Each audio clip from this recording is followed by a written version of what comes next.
Hey, thanks for watching today's video.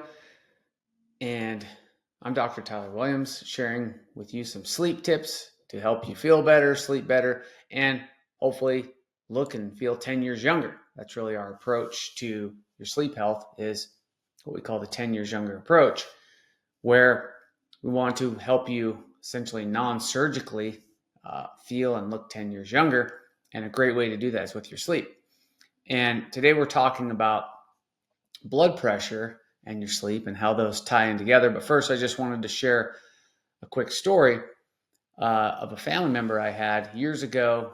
And we saw her in our clinic, and she was complaining of headaches and low energy and not feeling well. And she had all these different tests and different medications and things for migraines and energy boosts and blood pressure swings, different things like that. And I suggested to her that we get a home sleep test for her. And she was able to get a sleep apnea treatment because she didn't even know she had sleep apnea. She wasn't really overweight.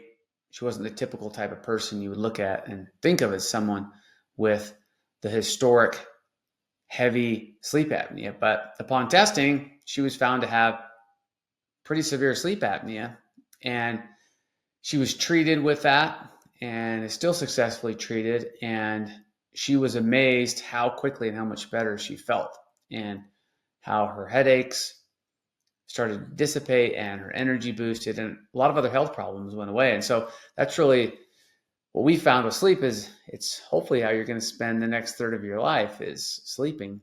And why not make it as good as possible? So if you haven't already, you can check out some of our videos if you want to learn more about the differences between a CPAP versus an oral device versus surgery, because all of them have their place, and it's important that you know which is best for you. But for purpose of today, we're just talking about your blood pressure, because what a lot of people don't know is that when you go to sleep at night, your blood pressure should drop.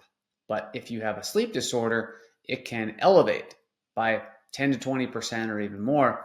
And long term, that can cause a lot of problems, because it can then start to turn into daytime high blood pressure. And so many people that we meet with, we ask as we go through their medical history, hey, it looks like you have high blood pressure. And they'll say, yeah, but I take medication, so it's normalized. Well, that's actually compensating for your high blood pressure. So it's not that the blood pressure just went away on its own, but there's a medication suppressing it, and that can still put you at risk for sleep apnea and other related issues.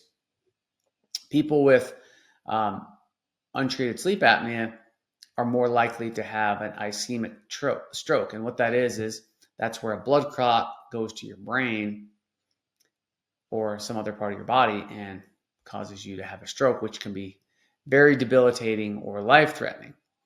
There's also studies to show there's a bi-directional relationship, meaning as your sleep quality worsens, your blood pressure can go up, or as your blood pressure goes up, your sleep quality can worsen. Studies have shown that almost half of people who've suffered with a stroke have sleep apnea. So if you're looking for some help with your blood pressure, other common ones we see, especially in younger people, but in adults too, is ADHD misdiagnosed, blood pressure swings, headaches, anxiety, depression, mood disorders. Many of those are tied to sleep quality. And again, it goes to that bi-directional relationship, whereas if one improves, the other often improves as well. If one gets worse, the other worsens as well. So if you have more questions about this, please reach out to us. Look forward to your questions.